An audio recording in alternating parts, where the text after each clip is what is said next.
and grinding. For a limited time, they are offering 20% off bite guards and discounted therapeutic dice board injections. Click the link in our show notes to schedule your free consultation. Offer ends April 4th. I am your host, Jack Pilgrim of Kentucky Sports Radio. Absolutely, positively thrilled to be just here. It's a Saturday afternoon, and we are breaking down a Kentucky basketball win. Shawn Smith, thank you for joining me, and that's all I can say. In the history of Sources Say, this is our first post-game episode following a victory at the NCAA Tournament. So definitely excited about this. This is something that we didn't get to experience together a year ago. There were some nerves entering that matchup last night. The relief that I saw on your face was probably the most thrilling thing of the entire night, because it was like a bird had been lifted off of you. And these are questions. This was a dark cloud that had been around this program for 365 days, because it was exactly a year to the date of that upset loss to St. Peter's and then Kentucky's victory to Providence. But give Kentucky credit. The first one is sometimes the hardest. That's what we talked to the team about in the locker room last night and today. And they seem loose, just like we thought they were heading into that matchup, and they played loose.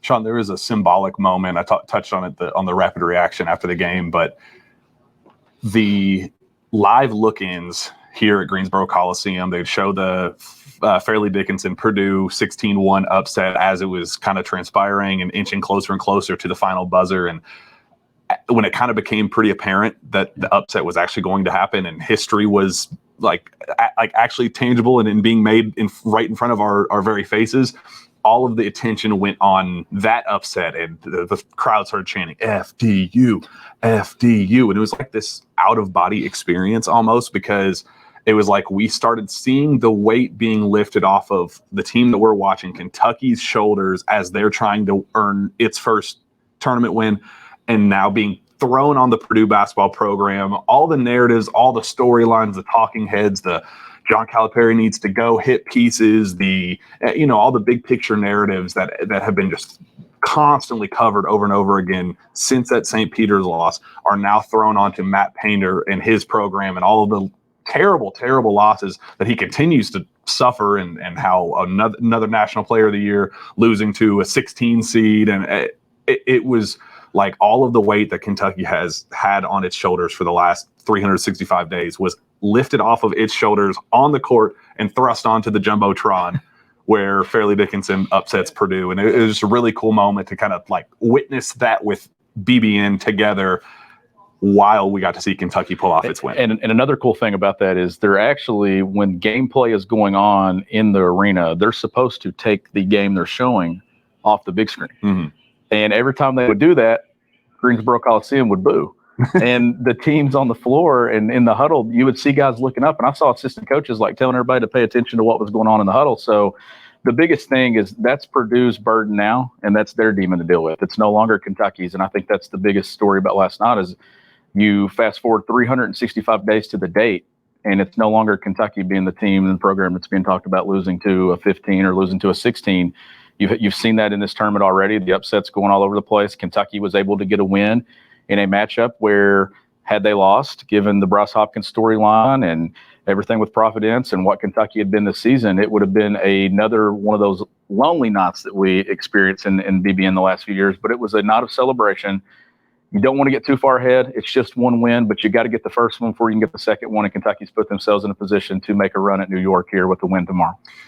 And you could, and Cal said in his post-game press conference, well, if you're relieved after this, you're in the wrong business. This is joy, this is happiness, this is a celebration and all that. But we were there in that locker room afterward. That was relief. There was a lot of pressure on these kids' shoulders, and we talked about that in the shows leading up to this, when Cal basically says that some of these regular season games don't matter, and not necessarily that, but just that the struggles that we saw throughout the year and how it just didn't feel like they could put together a cohesive unit, and all of the big picture issues that we saw with this team. And every time Cal went to address them, he'd go, we have a lot of time, plenty of time. It's a long season, long schedule, plenty of opportunities ahead of us. And we were like, all right, I mean, it's a ballsy move to basically say all of that stuff is irrelevant. All we need to focus on is March.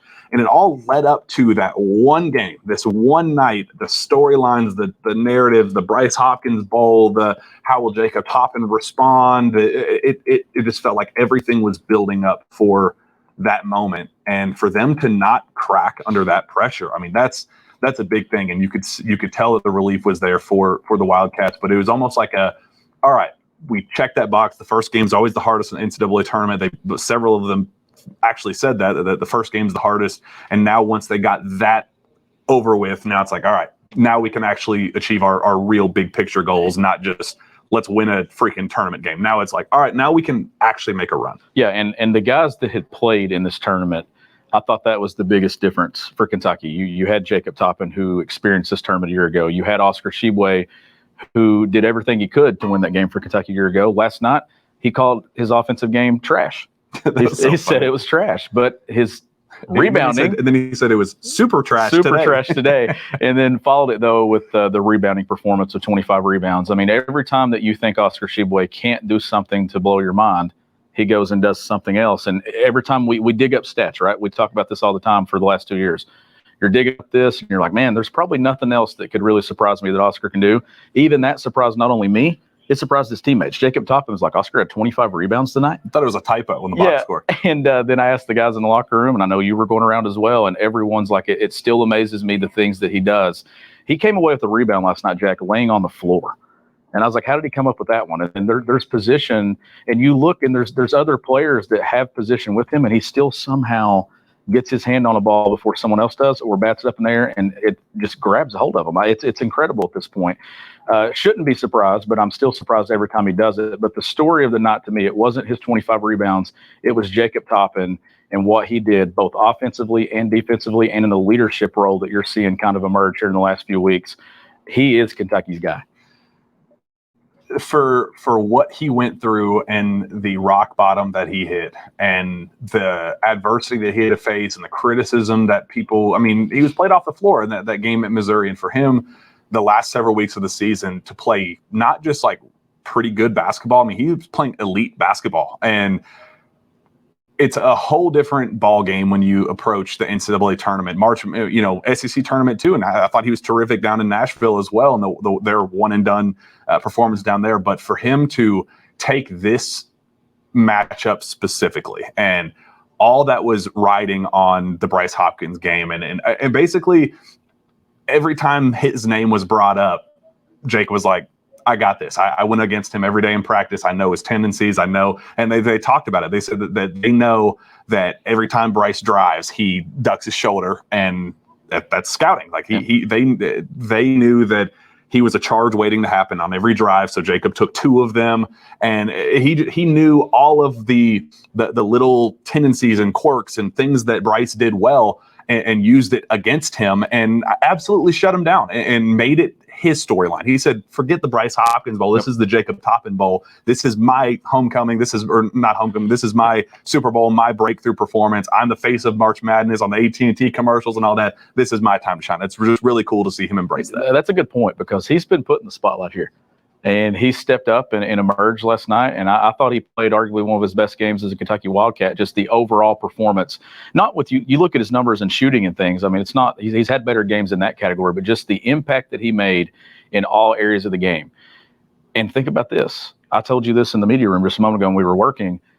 When Bryce had his big game at Rupp Arena last year versus LSU, it was Jacob Toppin at every point, grabbing him and hugging him. This wasn't just an emotional night for Bryce Hopkins to play against Kentucky.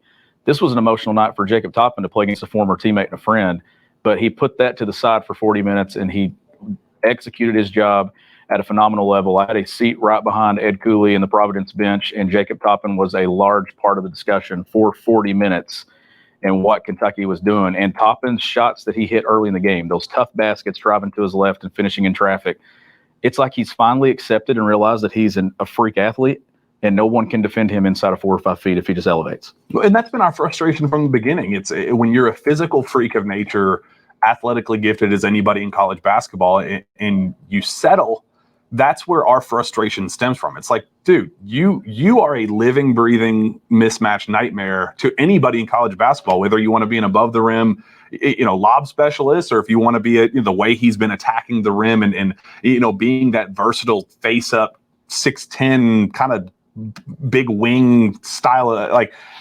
We've seen him kind of become a brand new basketball player as his confidence has ramped up. And we really saw, it was about the mindset for me last night, Shawn. You saw the way he just took that matchup on and took it personally and came out with a killer instinct from the opening tip. I mean, it was basically as soon as the opening tip went, he said, all right, my time to shine. This is my time. And Kentucky needs that. They need those type of guys that are going to go get you a bucket and get you a big defensive stop. He was terrific on the defensive end of the floor. He was. And Ed Cooley, I know I was texting you, telling you were opposite me. You were on the other side, and I was right behind Ed Cooley in the bench there, and he hit 2 or 3 tough shots there early in the game, and Cooley would turn around to his assistants and goes, those are tough shots. Like, he's just making plays.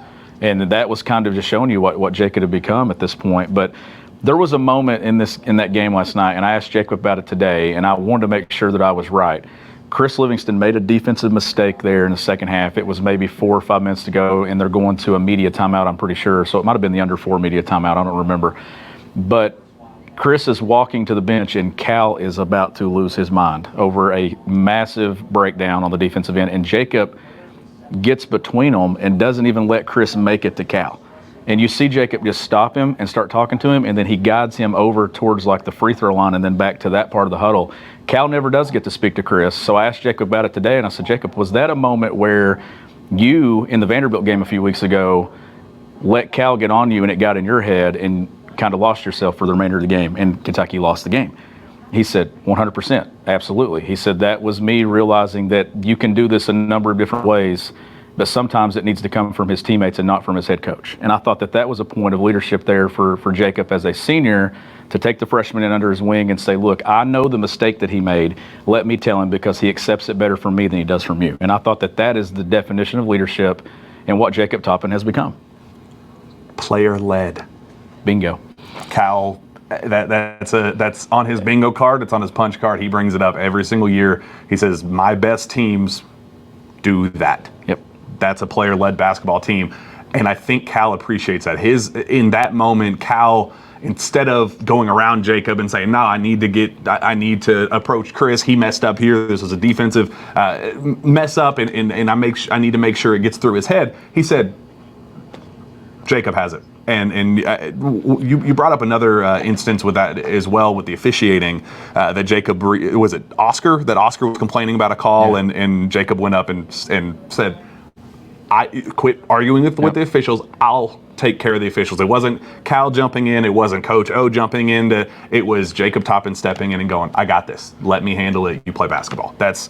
Kentucky needs that leader, and that version of Jacob. Remember, the big storyline and talking point going into this season was that Jacob was a 12-year-old.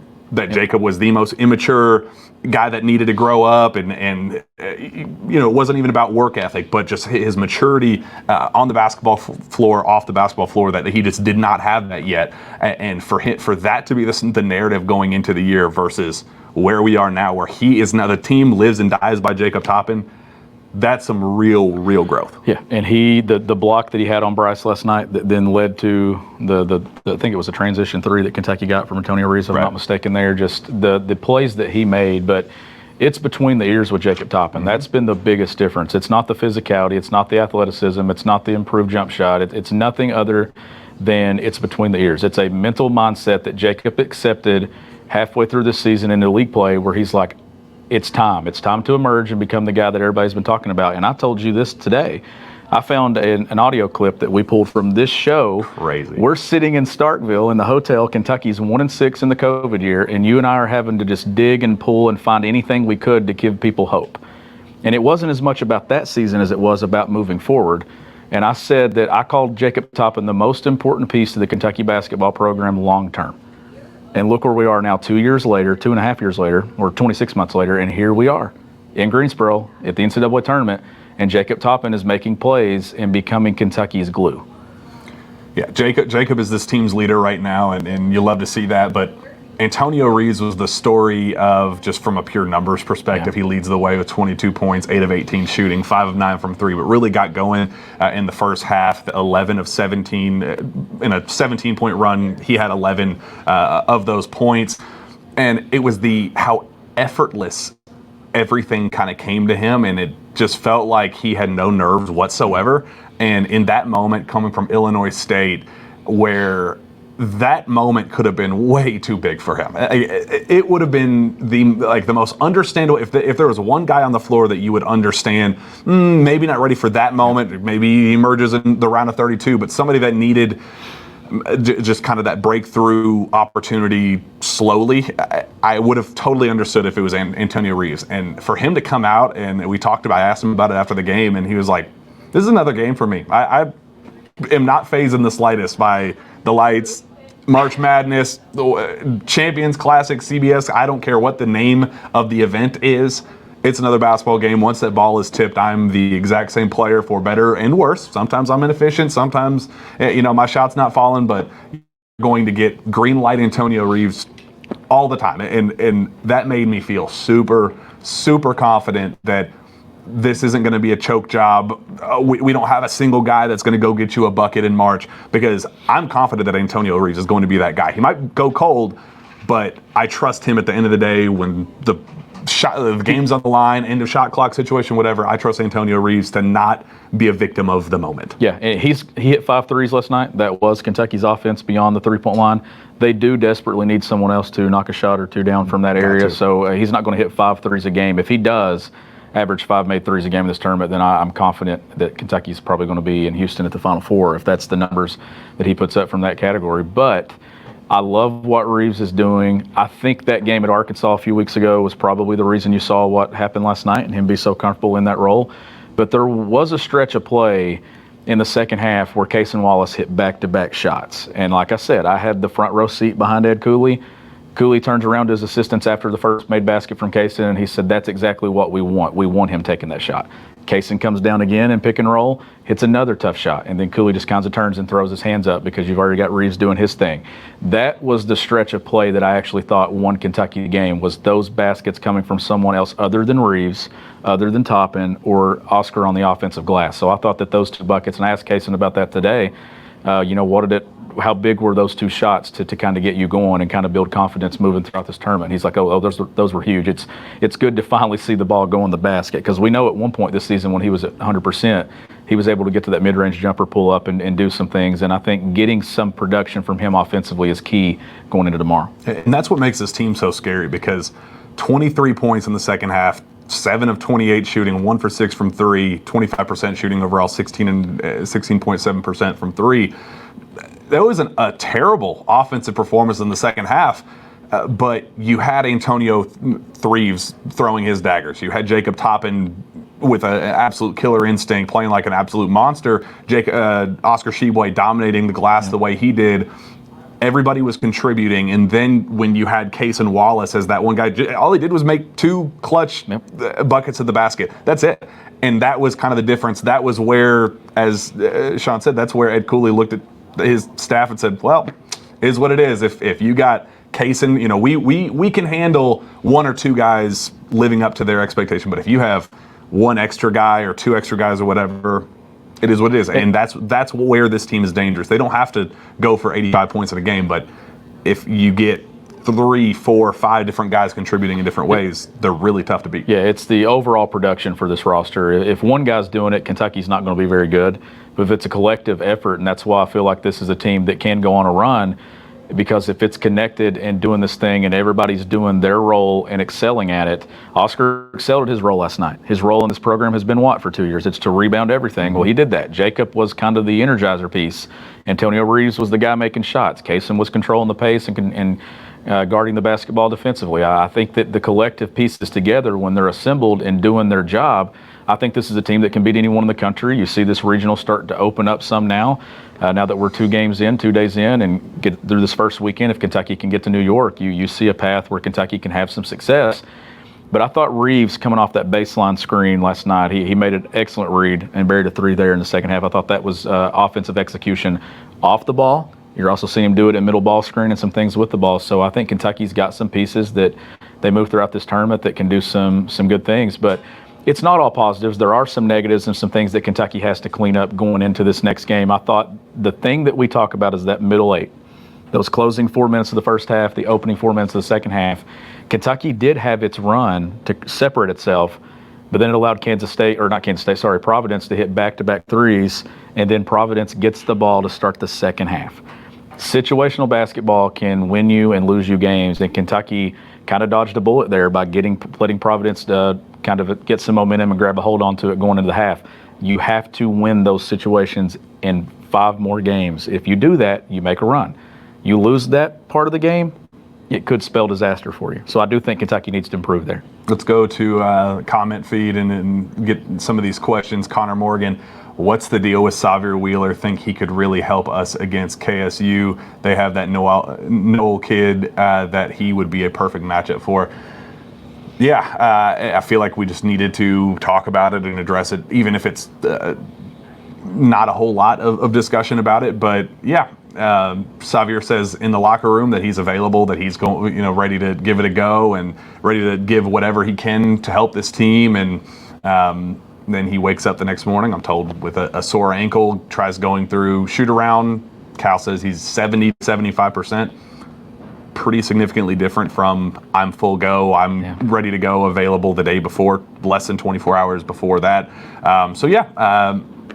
There is no update on Xavier Wheeler. I asked, would we get an official status update on him? And the quote I got back was that statements are released on players that are not available. So take that for what you will.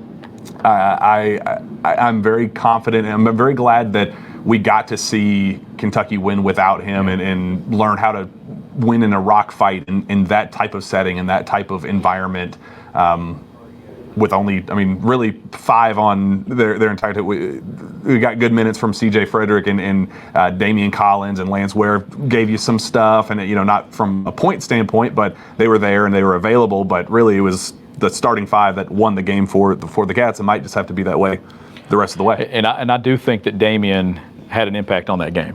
When Oscar picked up that third foul there mid-second half, and Damian was forced into that role, Damian, he gave up a lot of weight at that position, but he did make a play there where he dove in front of a defender and got a steal, and Kentucky went the other way, and I did see some fight from him, and that's what you need, right? If you're asking Damian Collins to play 4 or 5 minutes a game, those 4 or 5 minutes he has to lead the charge with his effort and his intensity and fight.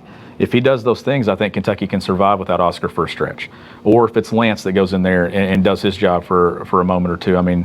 Cal named Lance Ware a team captain for a reason on this team. At some point in this tournament, if Kentucky is to march its way all the way to the Final Four, it's probably going to have Lance Ware and some other guys make a hero play here or there. Somebody's going to either have to make a shot, grab a rebound, knock down a couple of free throws.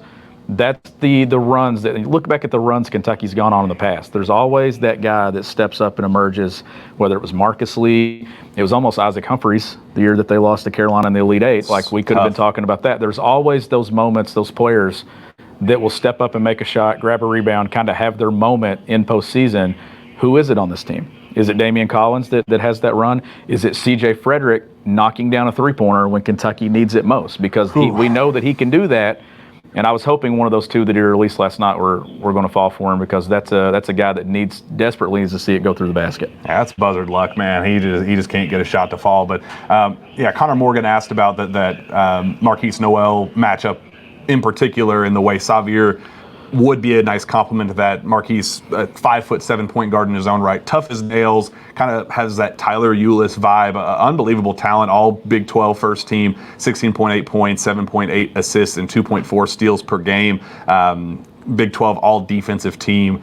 If Xavier can't make an impact on the floor tomorrow, the best thing that I guess helps this team is the fact that Xavier has been on the team and he's been around practice all season long, and they know how to go against a guy that is, kind of a guy that's going to guard you 94 feet and a change of pace guy, a guy who's going to set the tone and the tempo. That's who Marquise Noel is, and that's what Xavier Wheeler is for the Wildcats. So that's my one compliment. Even if Xavier can't physically be on the floor for the Cats, I do think that his presence on the team throughout the year will help them game plan for a 5'7" truly elite point guard. I do agree with that. And him and Tyler Ulis collectively there, in that role, whether it be Cason Wallace or whoever Kentucky's got running the backcourt. I mean, we saw early in the first half last night, John Calipari literally played everyone but Ugonna. So, I mean, it's... What was it, nine different players played in the first 8 minutes of the game. I thought we were going back to platoon for a moment when I saw 4 guys go to the score table. I was like, what is going on right now? But when you're talking about Marquise and the things that he does, I think the game plan tomorrow will be to run him off the three-point line and force him into Kentucky's length, because I do think his numbers show that he does struggle from two-point range. If you can funnel him downhill and into Jacob Toppin, into Damian Collins, Oscar Tshiebwe, any length in the interior for Kentucky, then you let Kentucky clean up the defensive glass there with Oscar Tshiebwe, then I think Kentucky can get some transition opportunities. But keeping him in check and not allowing him to have stand-still open three-pointers is a big deal. Cason Wallace, I'm assuming, probably draws that matchup early. I would say that's probably what we'll be seeing. I think Cason said that at the podium. And that was at least one of his matchups that he's going all in. And the one advantage too is Kentucky has a significant advantage with size in this matchup. Across the board, across the starting lineup. Kentucky's the bigger team. Kansas State, the shiftier team. I do want to see how Kentucky decides to defend pick and roll. We know that this is a team that does a lot of drop coverage and stuff with Oscar Tshiebwe. I do want to see what the game plan is, because I do think K-State will try to clear out that side and do some side ball screen. They want to get Oscar Tshiebwe involved in as much ball screen action as they can. And if Kentucky can contain the dribble or run him off the three-point line and force into length and then clean up the defensive glass, and they should with Oscar Tshiebwe and a size advantage, I'm more confident in this matchup than I was the Providence matchup. Just given the metrics, and when you look at where Kansas State is in KenPom, these are the teams that Kentucky beat throughout the season, closing down the stretch. These are the Tennessees. These are the Arkansas, the teams that aren't really super efficient offensively, but they're in that top 20 defensive category. These are the teams that Kentucky has had success against this season, and I think they can have success tomorrow. Another name that everybody is talking about, there's the Bryce Hopkins Bowl in the first one. This is kind of the Keontae Johnson Bowl. Unbelievable talent, another strong physical wing presence that Kentucky's going to have to go up against. Obviously the Florida transfer, going through what he went through, the medical crisis where he just dropped on the floor for Florida a couple years back, missed all of last season, and then now hits the transfer portal, goes to Kansas State, and emerges their by far best player. He's now averaging 17.7 points, 7.1 rebounds, 2.2 assists per game. Again, all Big 12 first team. He's a star. And I'm kind of excited for this matchup because we just saw Jacob Toppin just eat up that Bryce Hopkins matchup and really make it a point of emphasis that, all right, I'm going to go in attack mode and kill you. I want that matchup in particular. And it's easy to go into this matchup and have that same mindset. A guy, went against in SEC play a couple years back, and that's where the stars shine. This is March Madness. The head-to-head star battles is what we do this for, why we're all excited. And I think Jacob Toppin is ready for that moment, and he's going to be a tough cover because Keontae Johnson's a hell of a basketball player. He's another guy that plays a lot of minutes. How many minutes last night? 39 minutes played? 39 minutes. 39 minutes against Montana State. So you're going to see him probably go the distance along with Kentucky's guys that never come out of the game. So fatigue and conditioning and things, I think that'll play a factor. Is this Jacob Toppin's matchup tomorrow night to start the game, or is it? Do you see Chris Livingston kind of get mixed on? Chris is an interesting one, because if K-State goes to like a 4-guard look or a 4-wing look, like Kentucky's going to have to shift and make some adjustments defensively. So I do think that this will be a collective effort approach from Kentucky with some Jacob Toppin mixed up on him and some Chris Livingston in there as well. And Chris has the frame to do some things and have some success defensively there, but that's a big challenge asking a freshman to stop him. Jacob Toppin's probably the assignment early on him, and I think that's probably the right call. But look for a total team effort, defensively in the game plan with the scout to stop Keontae Johnson. And I don't know why players feel the need to do this, and it's just hilarious to me that yet again, a player has a microphone in front of his face and he puts up bulletin board material. It makes no sense to me. Naquan Tomlin says, I don't think it will be something that will be much of a challenge besides Oscar in terms of game planning and individual schematic reasons to be concerned about Kentucky. Yeah. What are we doing here? Why even go out of your way to throw bulletin board material their direction? But here we are.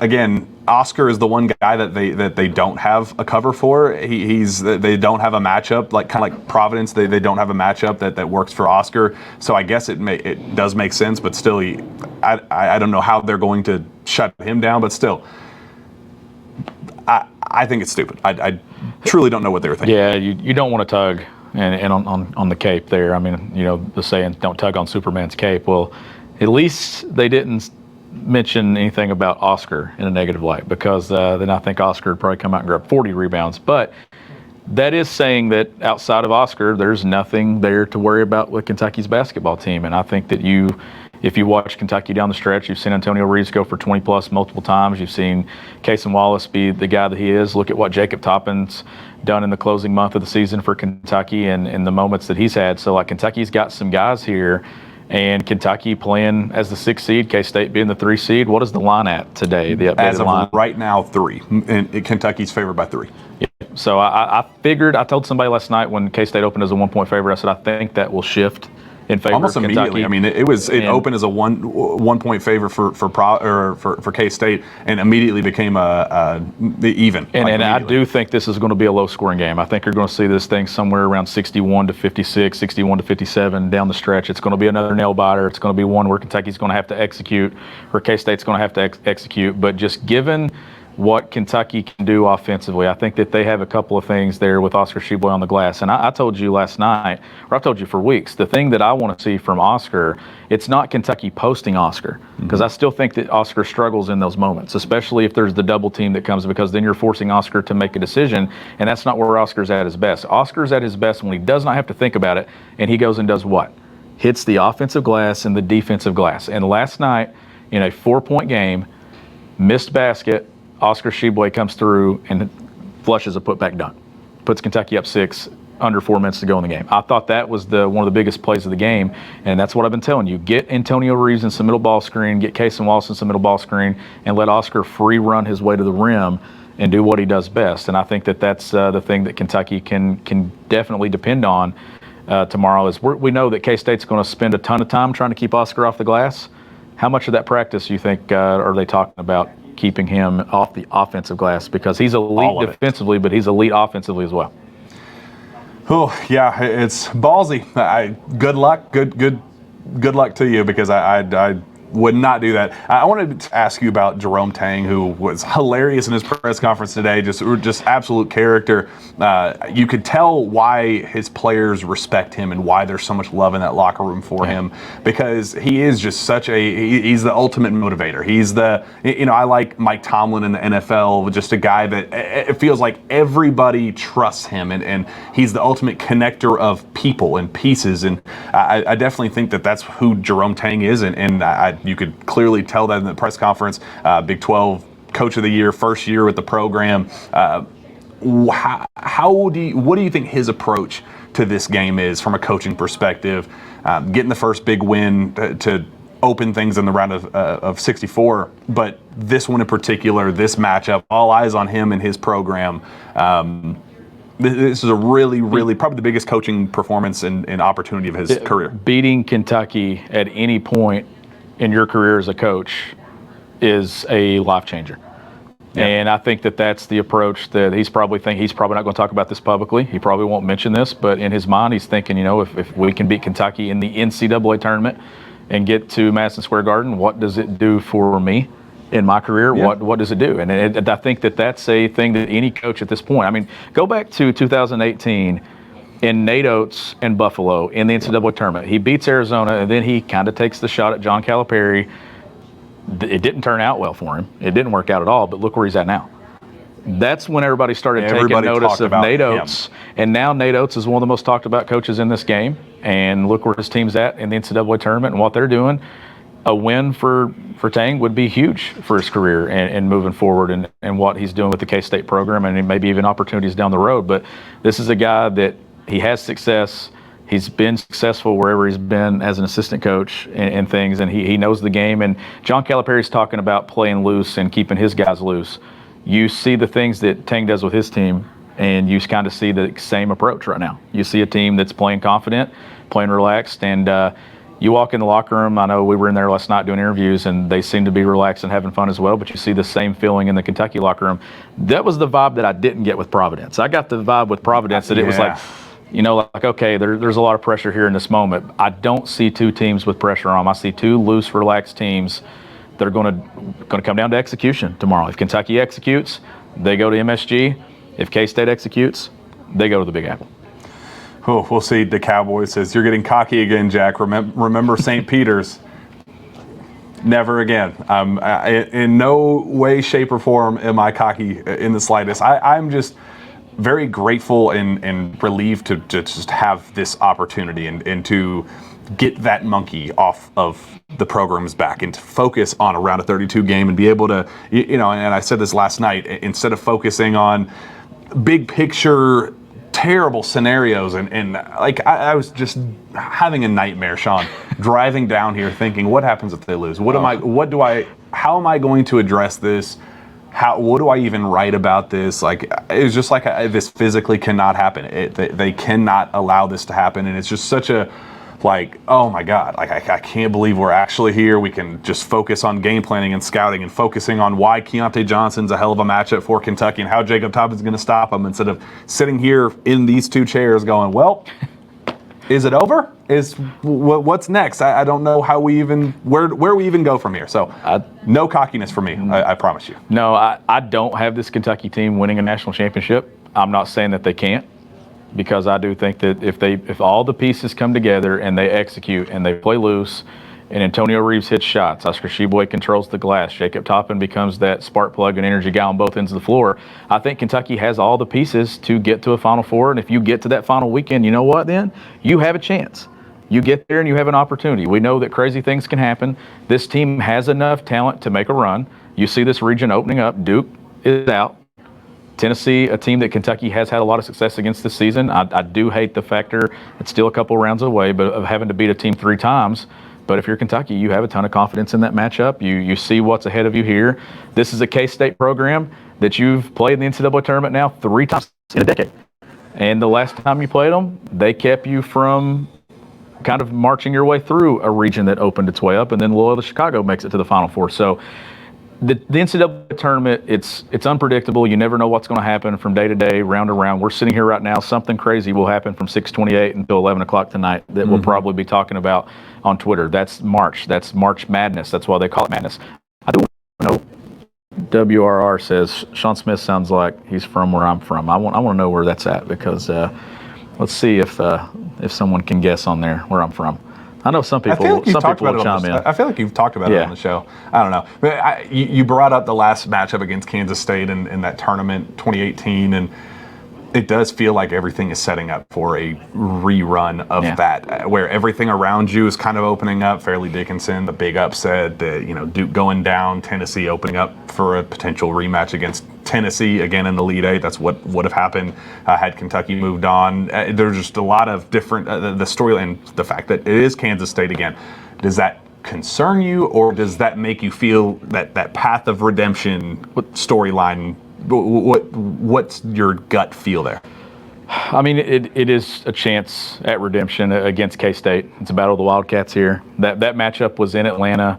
Eric Musselman was in the building that night coaching Nevada, I'm pretty sure. That's right. So, it's crazy to think how much can change in this game in 5 years, just like what I was talking about Nate Oates a moment ago. But that night that I remember, that was my first year on the beat covering Kentucky, and the thing that I remember that just killed and crushed Kentucky that night was K-State got out to like a 13-1 lead. And then Kentucky climbed back, I think took a lead maybe late in the first half, early in the second half, and then missed free throws down the stretch. So I think it is very important this time of year. You cannot get off to a slow start. You have to start fast. You don't have to start up 12. You just have to be even or a basket or two off after that first media timeout, or going into the under 12 media timeout that first half. If you let a team go on a 9-1 10-0 run somewhere like that, then you're kind of in trouble, and you're kind of clawing your way back. I do not think that this Kentucky team is built to do that. This Kentucky team is built to play even or with an advantage and then execute down the stretch and hit free throws and ice games in the final 4 minutes. And I think Kentucky's going to play a lot of close games in this tournament. I think Saturday comes down to the final 2 possessions. If they get to New York and they win a game, I think it comes down to the final couple possessions. This is going to be a tournament where Kentucky's not going to blow anyone out. There's going to be no comfortable wins, and you're going to be on the edge of your seat the entire time. And tomorrow you should be expecting the exact same thing. This is going to come down to the wire and who executes. And I talked to you today about some of the pressure things that Kentucky did. They struggled to kind of get the ball in late, but there's one thing that I like that John Calipari's doing. It's when Jacob Toppin is the trigger man throwing the ball in bounds. Because with the way Providence was trapping that first pass with Kaysen and Antonio Reeves, they were getting the ball in and then stepping Jacob in and getting the ball back to him because of his athleticism. Jacob climbing the ladder and kind of going up and getting that pass and then handling the ball. That's one of the biggest adjustments that I think we're going to see throughout this tournament is if teams pressure Kentucky. I do think even with Kaysen and Antonio, I think Jacob Toppin's going to be a ball handler to kind of alleviate some of that pressure. Yeah, he's been terrific in that. The Cowboy, didn't Shea take the last second shot instead of Kevin the last time we played K-State? He did. No, it wasn't it Quade? Well, Quade took the corner 3 that missed, and then K-State missed a free throw, and Kentucky called timeout at the center court line, and then the ball comes into Shea. I don't remember. I think the play might have been to go to Knox, but then Shea ended up kind of banking a 3, and it hit off the backboard and then rolled off the front of the rim.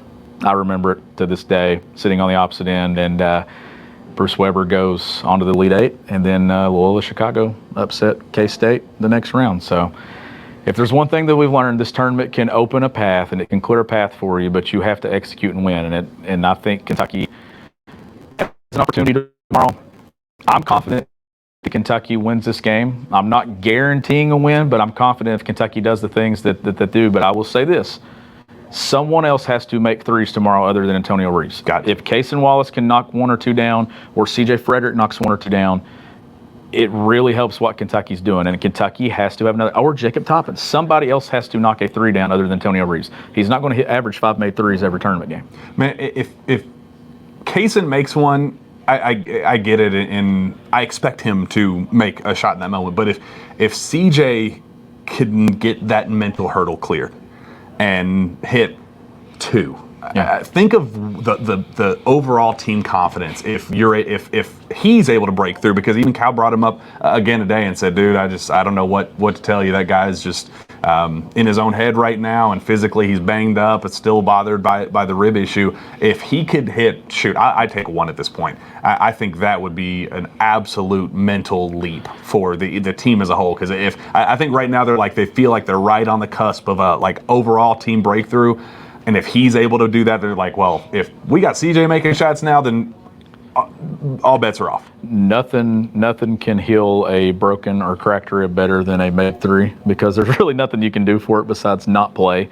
And we know that CJ's dealing with some things there, but I think it's becoming more of a mental thing for CJ as well, because he has no confidence that he can make a shot right now.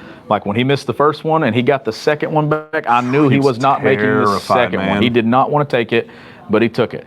C.J. Frederick, and if this is where I'm Cal tomorrow, maybe when I get him in there, maybe the first thing that I do, let him up and down the floor a couple of times and then run something to see if you can free him up. And if he knocks it down, great. If he misses it, you're trying to build some confidence there. It's not going to shatter his confidence any more than what he already has. He is playing valuable minutes. He's not showing up a ton on the stat sheet, but it's giving Kentucky options in the backcourt to give some rest to some of these other guys for a short stretch. WRR says, Dr. Shawn, how to heal a broken rib. Oh, goodness gracious. I'm seeing if there's making sure there aren't any other comments or questions that we missed. I did like Rot Muckin' Fush. Feels like we need a dump button for that. Every game is tough but winnable. Nobody in this region Cats can't beat. I agree, and that's what scares me. The opportunity is there for something. Like there is not that one team in this region that you go, well, screwed in that. I mean, Marquette's tough. Marquette is tough. I'm still not convinced that Michigan State doesn't pull it out, but still. Marquette's the one matchup I don't want for Kentucky. in this region. It's not offensively, and the offensive efficiency that Marquette plays with. That's the team I don't want. I want Michigan State to pull the upset and beat Marquette. And I know playing Tom Izzo in March has not worked out for Kentucky over the course of history, but I would like to see Kentucky go through K-State, Michigan State, and then honestly like Tennessee or whoever in the Elite Eight. I still think Florida Atlantic. I picked them to the Sweet 16 when the bracket started. That was before Purdue got upset. I wouldn't be surprised if Florida Atlantic is standing in the Elite Eight here in about a week or so. I really think offensive numbers and defensive numbers, they're efficient. I think they're ranked in the top 40 in both in Ken Pom. That's a team that will give Tennessee some trouble, or Fairleigh Dickinson. I don't know who Tennessee will play in that Sweet 16 matchup Thursday night, but let's just hope Kentucky is joining Tennessee in Madison Square Garden. That's if that matchup happens in the Elite Eight, that's a long haul for two teams that usually take about a 2-hour trip to play, and they're going to go to Madison Square Garden and play possibly. But the SEC having some success. Inhale, exhale. We're here. They won. They got to win. We got to win. We get another opportunity to look forward to on Sunday afternoon, 2:40, a matchup against the number 3 seed Kansas State. Shawn, give me a takeaway or two, keys to the game for the Cats, for you to feel confident about their chances to advance to the Sweet 16. I told you before we started recording, you were asking me what's the one stat that we should lean on if Kentucky wins this game tomorrow, and I'll tell you this. If Kentucky, it doesn't have to limit turnovers, it just has to limit live ball turnovers. For a team like Kansas State that I do think is going to have some struggles trying to score the basketball in this matchup, if you give them easy baskets and layups and opportunities, and we saw that happen last night in the game. You know, Providence was able to get some buckets there for a stretch. Vandy had the same thing happen in Nashville against Kentucky. If Kentucky turns the ball over near the timeline and it leads to transition points and easy buckets, and those numbers start to add up, then I think Kentucky puts itself in danger of losing this game. If Kentucky can limit live ball turnovers, I think Kentucky emerges victorious tomorrow and finds its way to New York. Oh, I'd love a trip to the Big Apple. Let's do it, man. We're here.